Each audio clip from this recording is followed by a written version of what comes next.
সামনে বিএনপির নেতা মিস্টার বাদশা বাচানি রাজপথে আন্দোলন সংগ্রাম করেছে 2024 সালে 14 এপ্রিল 1 বৈশাখ দৈনিক বার্তার ভিতরে জাতীয়তাবাদী সাংস্কৃতিক অনুষ্ঠানে বিএনপির অফিসে 14 এপ্রিল 1 বৈশাখ দ্বিতীয় মুক্তিযুদ্ধ গানের ভিতরে ঘোষণা করলাম দ্বিতীয় মুক্তিযুদ্ধ। তোমরা কোথায় ছিলা? আর এই 1 মাস জুলাই মাসের 1 তারিখ থেকে 5 আগস্ট 1 মাস 5 দিনে দেশটা স্বাধীন করে ফেলাইছ।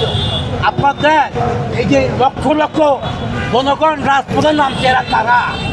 সব বিএনপির কর্মী, সব বিএনপির সন্তান। তাই বলতে চাই, বেশি বাড়াবাড়ি করো না, অল্পতেই থাকো। তোমরা বিরোধী দলে আছো, আমরা সরকারি দলে আছি।